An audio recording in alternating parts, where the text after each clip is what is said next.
अलंकापुरी पुण्यभूमी पवित्र, तिथे नांदतो ज्ञानराजा सुपात्र.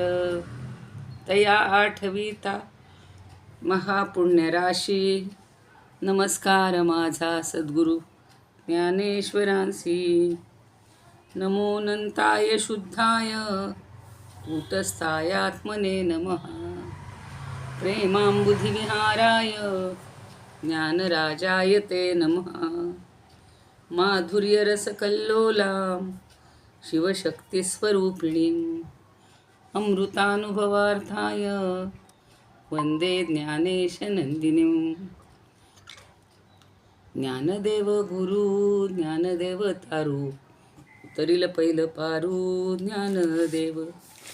ज्ञानदेव माता ज्ञानदेव पिता, तोडील भवव्यथा ज्ञानदेव. ज्ञानदेव माझे सोय रे धाय रे, जीवलग निर्धारे ज्ञानदेव. ज्ञानदेव सेना म्हणे माझा ज्ञानदेव निधान, दाविली निज खूण ज्ञानदेवे. ज्ञानियांचा राजा गुरु महाराव, म्हणती ज्ञानदेव तुम्हाईसे. मज पामरासी काय थोरपण, पायीची वहाण पायी बरी. ब्रह्मादिक जेथे तुम्हा मुळंगणे, इतर तुलने काय पुढे. तुका म्हणे नेणो युक्तीची आखोली, म्हणून ठेविली पायी डोई. म्हणून ठेविली पायी डोई. ज्ञानियांचा राजा गुरु महाराव, म्हणती ज्ञानदेव तुम्हाईसे. गदा शंख चक्रादिभिर्भावितांगम, चिदानंद संलक्ष्यनाट्यस्वरूपम. यमाद्यष्टभेदांगयोगप्रवीणं, समाधिस्थमूर्तिं भजे ज्ञानदेव. समाधिस्थमूर्तिं भजे ज्ञानदेवं. लीलायस्य वक्त्राच्छ्रुतिं पाठयन्तं, प्रतिष्ठानपुर्यां सुधी संगसेव्यं. चतुर्वेदतन्त्रेतिहासादिपूर्णं, समाधिस्थमूर्तिं भजे ज्ञानदेवं.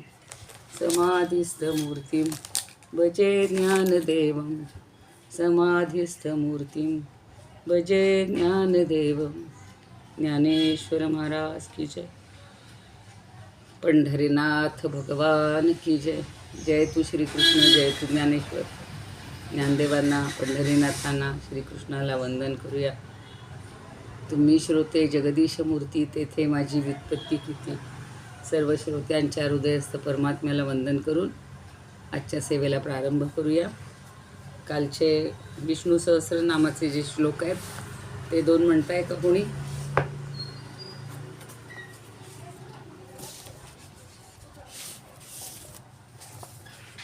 चव्वेचाळीस 45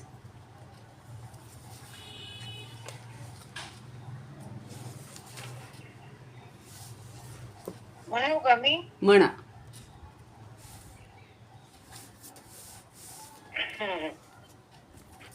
अमृतम शुद्ध भानु, त्याच्या बिंदुस्तरी करा.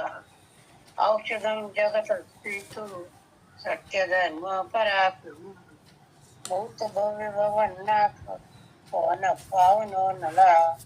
काम काम कांत नामाप्रद प्रभू. छान, चांगलं म्हणले. आता पुढचा घेऊया 46. आता सगळं ब्रह्मांड, सगळे हे निर्माण करणारा तोच असल्यामुळं, 4 युग निर्माण करणारा तोच असल्यामुळं 46 मध्ये सुरुवातच आहे. म्हणा माझ्या मागून. युगाधिकृत युगावर्तो, युगावर्तो नैकमायो महाशनः. नैकमायो महाशनः अदृश्य व्यक्तरूपश्च अदृश्योक्तरूपश्च सहस्रजिदनन्तदित्. सहस्रजिदनन्तजित्. हं, छान. आता बघा, युगाधिकृत 2 शब्द आहेत तिथे, युगाधिकृत आणि युगावर्त. आपण आता नेहमी शिकतो की 4 युग आहेत, तर त्या युगांची सुरुवात करणारा किंवा भेद करणारा युगाधिकृत, युगांमधला जो भेद आहे तो निर्माण करणारा किंवा कालभेद करणारा, किंवा युगाधिकृत म्हणजे युग इत्यादींचा आरंभ करणारा, युगांचा आरंभ करणारा. आधी का म्हटलं तर अनेक युग आहेत म्हणून युगादी म्हटलेलं आहे. एकच युग असतं तर नुसतं युगकृत म्हटलं असतं. तर युग इत्यादी कालभेद करणारा किंवा युगांचा प्रारंभ करणारा युगाधिकृत. आणि पुढं आवर्त म्हणले, युगावर्त. हा आवर्त म्हणजे बोहरा किंवा पुन्हा पुन्हा पुनरावृत्ती होणं. तर 4ही युगांची म्हणजे कृत, त्रेता, द्वापर आणि कली, तर या 4 युगांचं आवर्तन होत असतं. म्हणजे एक झालं की दुसरं, दुसरं झालं की तिसरं, तिसरं झालं की चौथं. तर ही जी आवर्तनं, जशी आपण कुठल्याही स्तोत्राची आवर्तना करतो, पारायण करतो, तसं हे जसं काही त्याचं आवर्तनच आहे. एक झालं की पुढचं, पुढचं झालं की त्याच्या पुढचं, अशी ही सतत आवर्तनं घडवणारा म्हणून त्याला युगावर्त म्हटलेलं आहे. न पुन्हा नैक माय हा, न एक माया हा. आता माया कशी आहे त्याची, सगळं त्याच्या आधारानेच करते, पण एक प्रकारचीच आहे का? हो, नाही, अनेक विध प्रकारचे. संस्कृतमध्ये अनेक न म्हणता नैक म्हणत असतात. म्हणजे न एक इति नैक, म्हणजे ज्याची माया ही अनेकविध नटलेली आहे किंवा प्रगट झालेली आहे. कालची गोष्ट आज दिसत नाही. आता मी आमच्या दारातलंच बघते की एकदम उन्हाळ्यामध्ये सगळी ती तुळस पूर्ण हे व्हायला लागलेली होती, आता नाहीच म्हणजे तिचं अस्तित्व. तर म्हणलं ती काडी आहे ती राहू देत आपण, जोपर्यंत नवीन येत नाही तोपर्यंत. कोणतरी आमच्या दारात आलं आणि ती काढून टाकली त्यांनी. तर खरंच दुसऱ्या दिवशी एवढासा अंकुर दिसायला लागला. आता या 5-6 दिवसात लगेच एवढा मोठा झाला, त्याची पानं लगेच मोठी झाली. ज्या झाडांना एकही फूल येत नव्हतं ती झाडं फुलायला लागली. म्हणजे हे जे सगळं अनेकविध प्रकारानं नटणं आहे, हा सगळा मायेचा खेळ आहे. आणि म्हणून ज्याची माया अनेकविध रूपाने प्रगट झालेली आहे. आपण पाहतो की पारिजातकाला उन्हाळ्यात नसतो बहार, अगदी 2-4 फुलं मोजकी पडायची. अजून कालच पाऊस सुरू झाला आहे की लगेच सगळी टवटवीत झाली आहे, भरपूर फुलं पडायला लागली. म्हणजे अजून तर मोठाचा मोठा सडा पडेल. तर ही जी तिची माया आहे, त्याची जी माया आहे ती अनेकविध प्रकारे नटलेली आहे किंवा प्रगट झालेली आहे.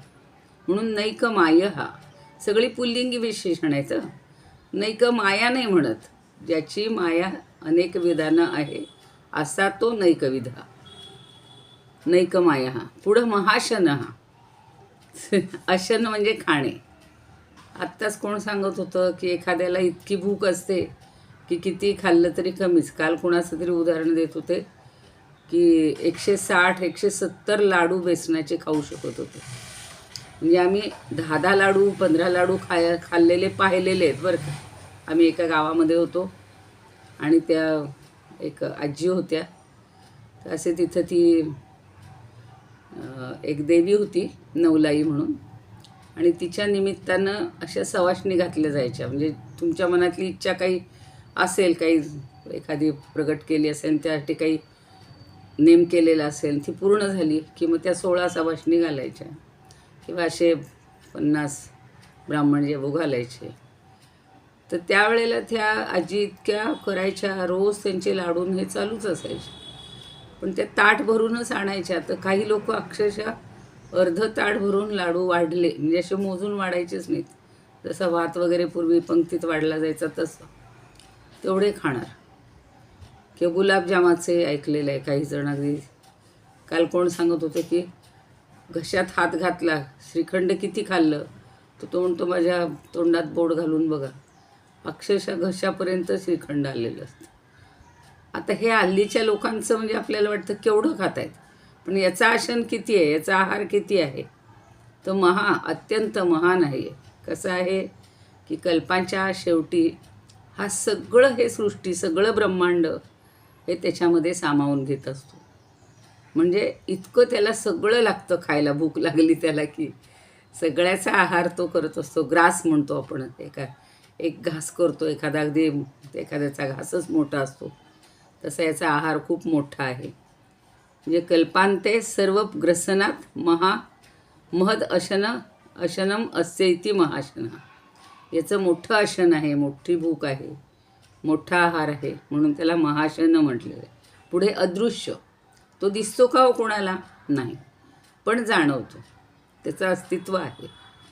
त्यामुळं अगदी सूक्ष्मातिसूक्ष्म असल्यामुळं डोळ्याला दिसत नाही, पण हे सगळं व्यापून राहिलेलं आहे.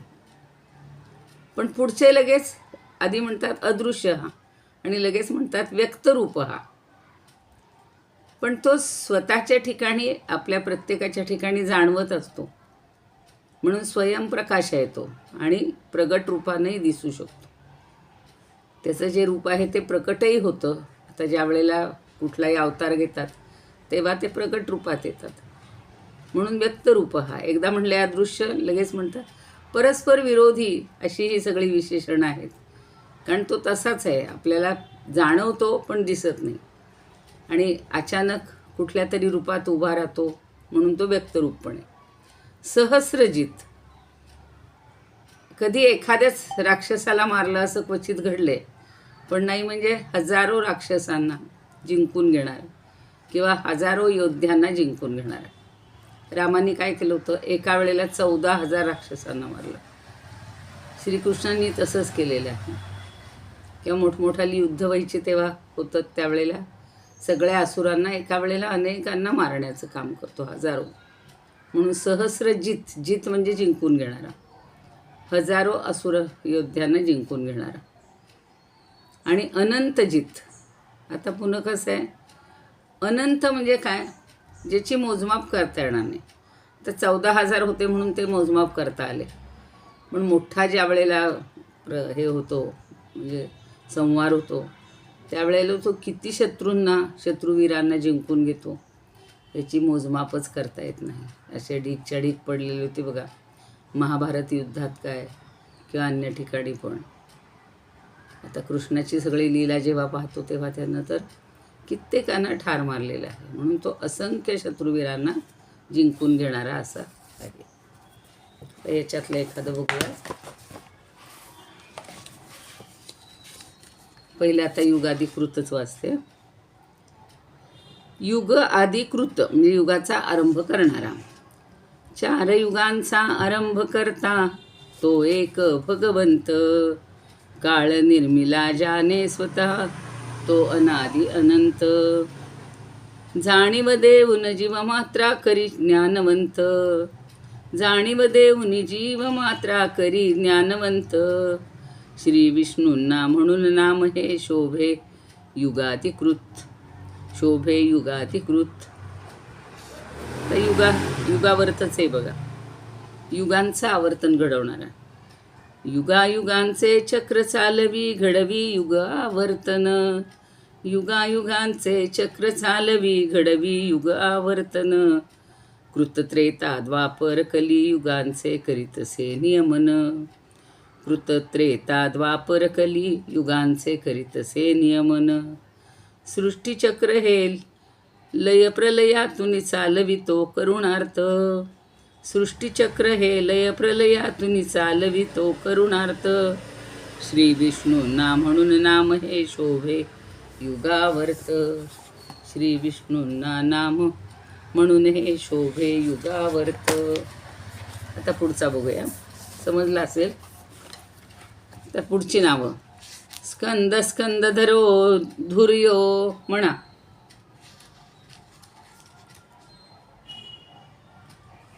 वरदो वायुवाहन वासुदेव.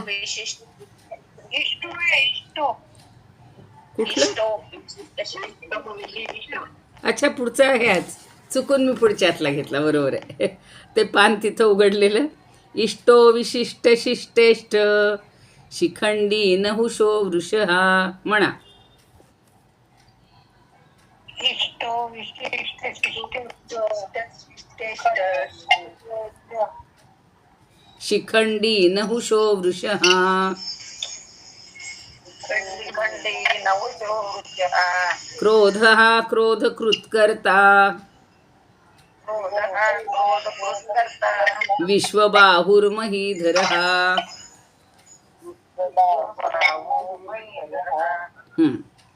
आता पहिला आहे इष्ट. इष्ट म्हणजे आपल्या आवडीचं असा एक अर्थ होतो, पण इज धातू आहे त्याच्यामध्ये. इज म्हणजे यज्ञ करणे, आणि इष्ट म्हणजे यज्ञाद्वारे ज्याचं पूजन केलं जातं असा तो. आणि म्हणलं तसं इष्ट म्हणजे आपल्याला आवडीचा, हवाहवासा वाटणारा. भगवंताचं नाव काढलं, श्रीकृष्णाचं नाव काढलं, श्रीरामाचं काढलं की सगळ्यांना तो हवाहवासा वाटतो. त्याची कथा रोज ऐकली तरी कंटाळा येत नाही. तर इष्ट म्हणजे एकतर यज्ञाद्वारे ज्याचं पूजन केलं जातं आणि जो सर्वांना हवाहवासा वाटतो असं इष्ट. म्हणून पूर्वी असं लग्नाच्या वेळेला लिहिलेलं असायचं, इष्ट मित्र मैत्रिणी सह यावे. म्हणजे आपल्या परिवारातील सर्वांसह आणि अजून आपले मित्रमैत्रिणी इष्ट जे आपले आवडते असतील, लाडके असतील, त्या सगळ्यांसह यावं. तसा हा इष्ट आहे, सगळ्यांचा लाडका आहे, आवडता आहे. आणि पुढं म्हणलंय अविशिष्ट. अविशिष्टचा अर्थ म्हणजे नाही असा अर्थ नाही घ्यायचा. तर म्हणजे काही उरत नाही, अवशिष्ट. तसं अविशिष्ट म्हटलेलं आहे. म्हणजे सर्वांच्याच अंतःकरणात जो आनंदानं समाधानानं राहतो. म्हणजे त्याच्या दृष्टीनं कुठला अपवाद नसतो. तो त्याला सगळेच आवडतात, पण त्यांना सगळ्यांनाच निर्माण केलेलं असतं. म्हणून अविशिष्ट. आणि पुढचं आहे शिष्टेष्ट. शिष्ट शब्द आपण जरा वेगळ्या अर्थानं वापरतो मराठीत, पण शिष्टचा अर्थ आहे सभ्य आणि शिष्टांना इष्ट वाटणारा. म्हणजे सभ्य लोकांना सुद्धा आवडतो. अगदी सामान्यांनाच आवडतो किंवा काही विशिष्ट लोकांना आवडतो असं नाही आहे. तर सर्वांनाच आवडणारा, सभ्य लोकांनाही आवडणारा. म्हणजे इष्टवरून किती शब्द झाले बघा, 3. इष्ट, अविशिष्ट आणि शिष्टेष्ट. पुढं आहे शिखंडी. शिखा म्हणजे पिसारा, आणि ज्याला पिसारा असतो तो शिखीन म्हणजे मोर. तर शिखंडीचा अर्थ आहे ज्यानं मोराचं पीस आपल्या मस्तकावर धारण केलेलं आहे, खोचलेलं आहे. श्रीकृष्णाची एक ऐट वेगळीच असते. त्या मोरपिसामुळे तो फार छान खुलून दिसतो. त्याला सगळे वनमाळा फार आवडतात. त्यामुळं इथे शिखंडीमध्ये फक्त मोराचं पीस मस्तकावर खुलून दिसणारा असा शिखंडी. पुढे नहुषः. नहुष हा शब्द एकदम वेगळ्या अर्थानं आहे. यतो नह्यती भूतानी मायया अत नहुषः. यत हा म्हणजे ज्याच्यापासून सगळे भूत जात, त्याला तो काय करतो, बांधून ठेवतो. सगळा हा संसार आहे किंवा जेवढे प्राणीमात्र निर्माण केलेले आहेत, हे सगळ्यांना एकमेकाला बांधून ठेवणारा, म्हणून त्याला नहुष असं नाव दिलेलं आहे. म्हणजे ज्याच्यामुळं, ज्याच्या मायेनं हे सगळे बांधून ठेवले जातात. आपण म्हणतो नाही ही माया वाईट आहे, या मायेनं आपल्याला त्या संसारातनं बाहेर पडावंसंच वाटत नाही. आता काल कोण सांगत होतं,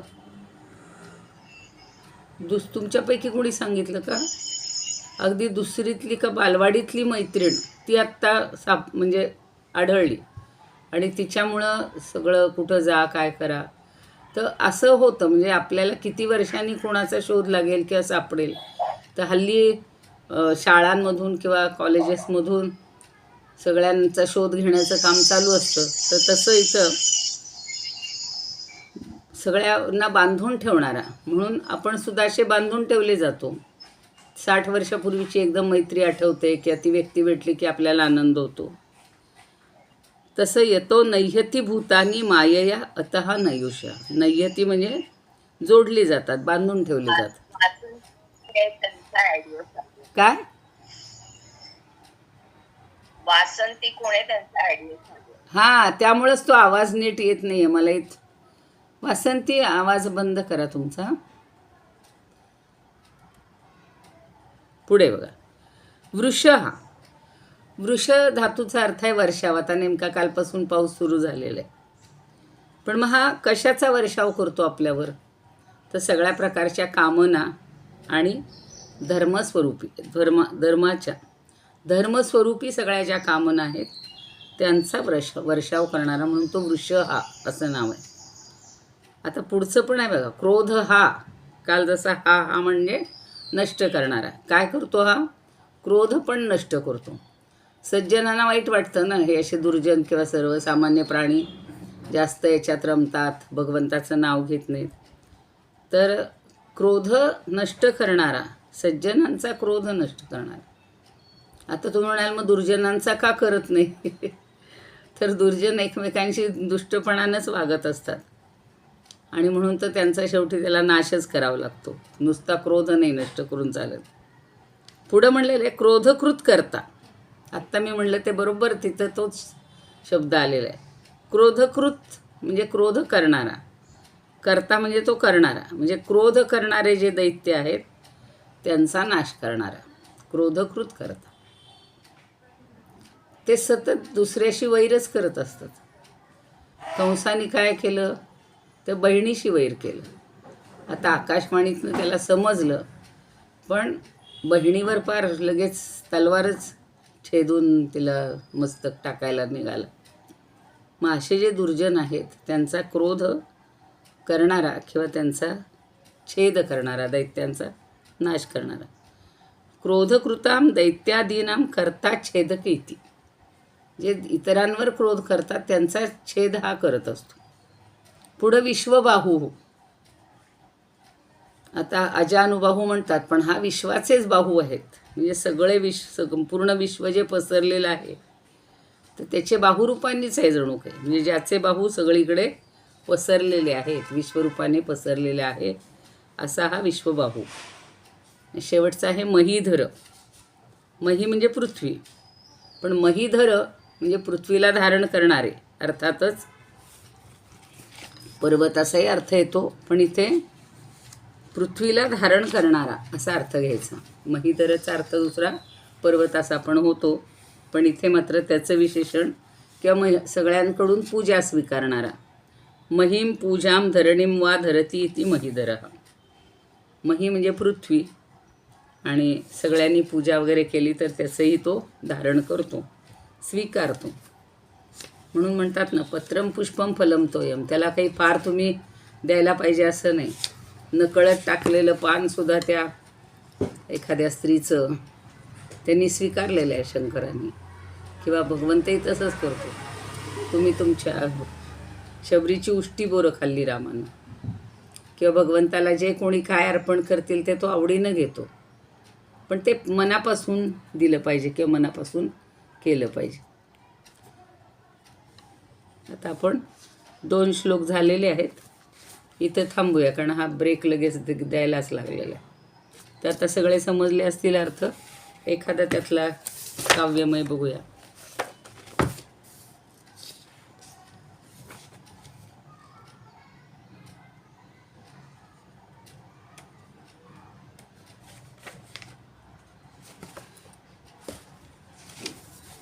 इष्टच घेऊया पहिलं. हितकर, श्रेयस. श्रेयस परमतत्वाचे त्या आपण सारे अंश. श्रेयस परमतत्वाचे त्या आपण सारे अंश. तो पूर्णांश तयाचे आपण सारे दिव्यांश. तो पूर्णांश त्याचे आपण सारे दिव्यांश. कृपा प्रसादे सरे जयाच्या सदैव ते अनिष्ट. कृपा प्रसादे सरे जयाच्या सदैव ते अनिष्ट. परमपूज्य त्या श्री विष्णूचे नामसे हो इष्ट. परमपूज्य त्या श्री विष्णूंचे नामसे हो इष्ट. छान आहे इष्ट नाव. तर नहुषचं जरा बघूया. सकल जीवांना मायापाशी बांधून जो ठेवतो. सकल जीवांना मायापाशी बांधून जो ठेवतो. सद्भक्तांना प्रेम पाशी तो हृदयाशी धरतो. सद्भक्तांना प्रेम पाशी तो हृदयाशी धरतो. वर्ष तसे तो भक्तजनांवर निज कृपा पियुष. श्री विष्णूंना म्हणून नाम ते शोभतसे नहुष. श्री विष्णूंना नाम म्हणून ते शोभतसे नहुष.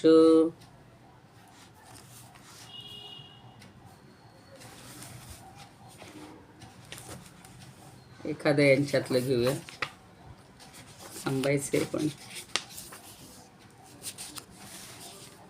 आता हे 300च्या पुढचं म्हणजे 4थं शतक सुरू झालंय. सहस्रजितचं वाचते, त्यांच्यातलं सोपं आहे. हा असता ही अव्यक्त धारण करी व्यक्तरूप. असुरांस जिंकण्या होई नृसिंहादी सहस्रजित. होई नृसिंहादी सहस्रजित. वेगवेगळी रूपं त्यानं कशी घेतली त्यावरून ही नावं पडलेली आहेत. आता आपण हे 2 झालेत. आज उद्याला याची पुनरावृत्ती करू.